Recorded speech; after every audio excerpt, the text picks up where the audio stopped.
O malayo yung sagot mo, pare.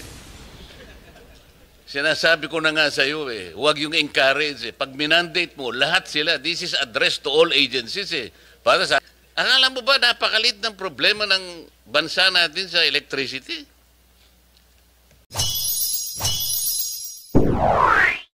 IAEECC. Ito po ay na-create under Republic Act 11285. Tama po. Encouraging all government entities to install and utilize solar PV system or any equivalent renewable energy technology in their government-owned facilities. Bakit po ang title encouraging? Mr. Chair, if you allow Undersecretary Marasigan can Ikaw may kagagawa na naman ito, ha? Sige, tira. Thank you, Mr. Chair. Thank you, Honorable Marcoleta. Under the Energy Efficiency Act, yes, it's mandatory for all government agencies. Hindi, nakalagay nga, encouraging. It's not mandatory. Sir, mandatory, sir, yung 10% reduction ng kanilang energy consumption. Encouraging kasi. Opo. Alam mo, you'll be guided by the title. Pag sinabi mong ini-encourage mo lang, may option Hindi siya talaga tutupad Pero pag sinabi mong mandating, wala kang option kung di sumunod Tama? Tama po. Kasi halimbawa, in-encourage ka lang ng tatay mo. Nung bata ka pa, ligawan mo si ganito. Mukhang ayaw mo. Meron kang gusto, di ba? Hindi ka susunod. Pero sinabi niyang, kasi lalo na nung panahon mo, pag sinabi ng tatay o ng nanay, hindi pwedeng hindi tayo sumunod. Ganun ang Pilipino Pag sinabi mong mandating, nandun yung puwersa ng batas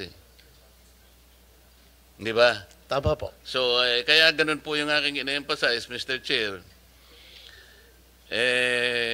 Ito, nakalagay, the solar PV system or equivalent RE technology to be installed must initially supply at least 20% of the agency's electricity requirement. O nangyayari na ba ito? Yes, Mr. Chair. Hindi, nangyayari na ito? Meron na pong nag-i-install. O malayo yung sagot mo, pare. Sinasabi ko na nga sa iyo huwag yung encourage Pag minandate mo, lahat sila, this is addressed to all agencies Para sasagot mo, meron na po. Kaya hindi tayo nagkakaroon ng 20% ito At least. Ngayon, kung magawa niya 25, 30, di lalong maganda. So itatanong ko nga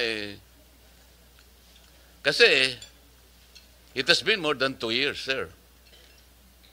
O puro tayo resolution. So ilang ahensya na ang napakabit ng solar panel o katumbas na renewable?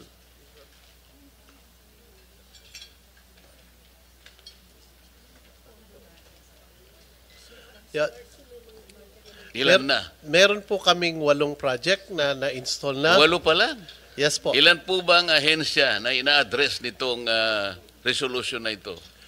Sa ngayon po, pangkalahatan po yung ginagawa natin. Kaya pero nga, ilang ahensya po ang na-address nitong resolution na ito? Ang rollout po kasi natin ay per region at binubuo pa natin yan under the Government Energy Management Program kung saan po mandatory po yung minimum 10%. O yung ginawa niyong mandatory, 10%. Ang sinasabi ng resolution, 20%. Paano? Bakit ganon? Kayo mismo, hindi nyo sinusunod na resolution Kaya nahihirapan ng kasasagot ang ating secretary. Ang 10% po kasi is the reduction in their consumption. So isang tool po yung pagtatayo ng mga renewable energy like solar rooftop installation para matulungan sila sa reduction. Pero hindi naman po ibig sabihin nun is hindi na sila mag-a-apply pati. So ilan po yung tinarget natin, more or less, agencies? Sa ngayon po talaga, nasa rollout pa lang po kami at including the local governments naman po ang kasama na namin. Kaya nga, bigyan mo ballpark, ilan po ang agencies na tinatarget nitong resolution na ito? Mr. Chair, dapat yan lahat, no? Kaya nga, Pero, mga ilan? Minimal pa lang ang nagawa. Kasi ang process yan, mag-audit kami, magmumowa, may audit sila, titignan namin yung mga pumbilya, tapos i-advise namin kung anong solar ilalagay. No? So, right now, we have agreements with DOH. I think ongoing And some yung CHED, LGUs. TESDA, and then some LGUs dito sa Metro Manila with Valenzuela, Navotas, Makati. We're entering to agreements para ngayong year sana maumpisahan na siya full scale. But we cannot just say to all agencies, so i-reduce nyo kasi they need our technical assistance na rin para malaman nila anong aircon yung lalagay nila, anong bumbilya. So with the limited capacity that we have, it's small compared to the whole whole of government. Yeah, alam ko Mr. po Chair. yun, Madam Secretary. Kaya ko lang tinatanong if it is addressed to all agencies para lang malaman natin gaano tayo kabilis, gaano tayo ka-slow. Let's say X number of agencies. Ngayon, ang sabi mo after 2 years, ilan yun? 6 o 8 pa lang nakapag-comply. So you have, let's say, 1,000 agencies as the targeted universe. After 2 years, ay 6 lang ang nakakomply. So you have baka 28 years ang abutin natin bago natin ma-cover. Yan sinasabi ko, ganun tayo kabagal. Kaya hindi rin natin mafi-feel pagka ganun eh. Sayang naman yung initiative kung hindi naman pala magagawa ng ganun kabilis.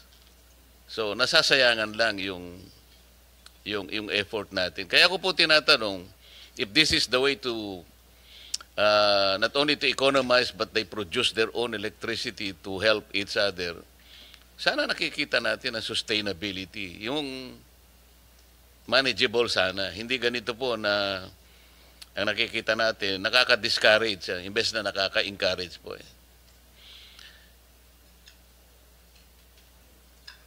Yung waste to energy, Madam Secretary, hindi naman po bago ito eh. Meron na tayong 9513, yung Renewable Energy Act of 2008.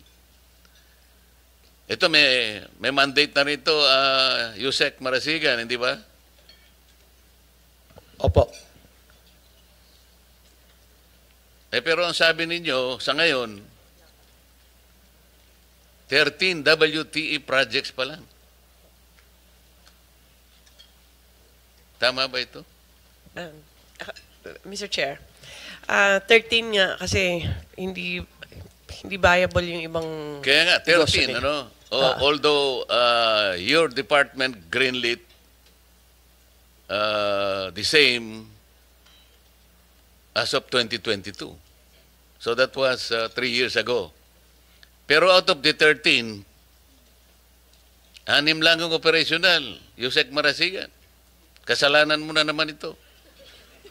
Bakit ba gusto mo yung number na 6? Tingnan mo kanina yung PB system, 6 lang ang ano. Ngayon ito na naman WT, 6 na naman ang nagko-comply. Mabuti pa ang NEA, alam mo wala akong may tatanong sa kanila eh. Kasi ang NEA naman kasi sa kaibahan ng iba, ito huwag kayong magagalit. Si Mr. Almeida, kahit na busy-busy yan, kung minsan ite-text ka niya, Sir, kumusta ka? Meron ka bang mga issue na ganito, ganyan. Yung parang pinapaalalahanan ka eh. Pero si Yusek Marasigan, kahit minsan hindi ako tinext niya. Para nalalaman sana na nagkakausap man lang tayo. Akala mo ba napakalit ng problema ng bansa natin sa electricity? Eh lalo naman ang ERC. Mamaya po babalikan ko kayo. Commissioner Digal, kayo po ay isa sa mga alam kong siyang pinaka-cooperative sa ERC. Sinasabi ko na sa inyo. Very, very reliable, very consistent. Pagka pagka tinext mo yan, hindi pwedeng, in less than 2 minutes, sasagutin ka niya. Hindi kagaya ni Coco Nograles. 2 araw bago ka sagutin. Ako, mabilis ako ha. No, si chairman. Kaya naman sa tuwing naghihiring kami, kahit kaming 2 na lang, hindi ko iniiwanan ito. Mr. Ang Chair. dami kong gustong itanong, Mr. Chair, baka humaba lang ako, magalit ka sa akin eh. Mr. Chair, Yes, ma'am. yung sa WTES, marami talagang hindi feasible. So right now, meron po kaming nakaset na i-auction na namin yung WTE, especially Metro Manila. Identifying yung mga problema, pero this is together with DNR, MMDA, DOE, and ERC. So hopefully maka-award kami by first quarter of next year. Okay. And Mr. Chair, dadako ako ngayon dun sa affordable. Kanina pinag-uusapan natin yung quality, reliable, and secure supply of electric power. Pero yung affordable, nandun din po yun. Section 2, paragraph B. Tama, President Nograles? So yung affordable, ito yung walang kamatayang issue, yung affordable na to. 24 years ago, we crafted a law. Ang pangalan ay IPIRA. Talaga yung nakalagay, affordable. Tapos pagka binasa mo pang pababayan, transparent and competitive. Mga ganun competitive price of electricity. Fair. Under a regime of free competition. In order to make our products globally competitive, nakalagay. Pero talaga pong hindi natin very, very elusive yung affordable. Kasi unang-una, tingnan po ninyo yung lifeline rate program natin, which is stipulated under Section 23 of EPIRA. Merong kasing ladderized yan Pero in case of Meralco, alam po ninyo yung 100% na free lang, 20 kilowatt hours. Kawawang kawawa. Para malibre ka ng 100%, kailangan ang ginagamit mong kuryente hanggang 20 kilowatt hours ka lang. Parang nagsindi ka lang ng 3 bumbilya maghapon, tapos tigilan mo na yan. Bakit po ganon, Madam ERC? Sa Meralco, ang consumption bracket discount niya po ay, let's say, 0 to 20 kilowatt hours, 100%.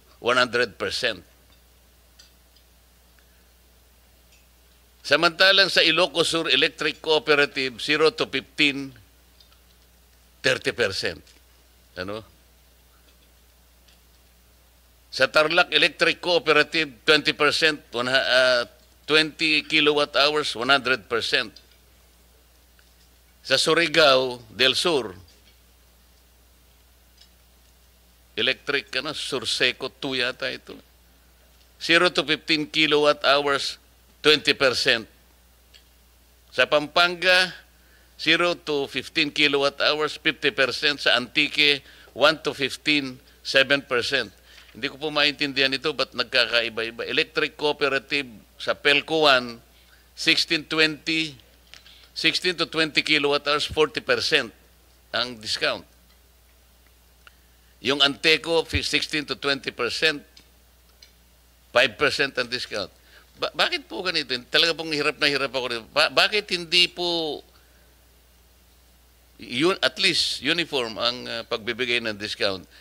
Hindi ko po sinasabi na dito sa discount na ito ay talagang sapat na para maiangat natin dun sa affordable. Dito pa lang naguguluhan na ako. Gusto kong pag-aralan, kaya lang, pasensya na po kayo, napakahirap intindihin ito. Bakit po nagkakaiba-iba?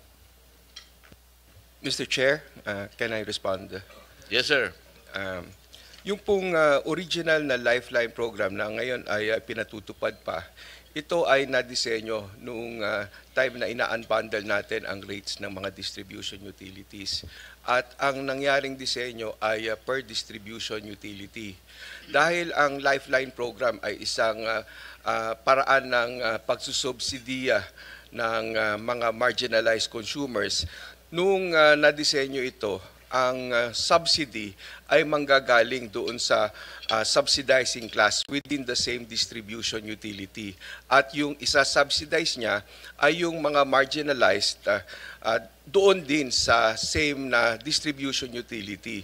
May mga distribution utility na malalaki tulad ng Meralco na kung saan marami ang pwedeng panggalingan ng subsidy. Kaya nung dinisenyo siya, ang isang pamantayan naman na ginawa ay dapat yung subsidy charge o yung Lifeline subsidy charge will not exceed 10 centavos. At nung dinisenyo, tiningnan kung magkano ang malilikom kung ito ang limit, nakita na sa halagang 10 sentimo na i-charge mo dun sa subsidizing class ng Meralco customers, maaari ka pong makapag-extend ng discount up to 100 kilowatt hours na konsumo ng mga marginalized or yung low consuming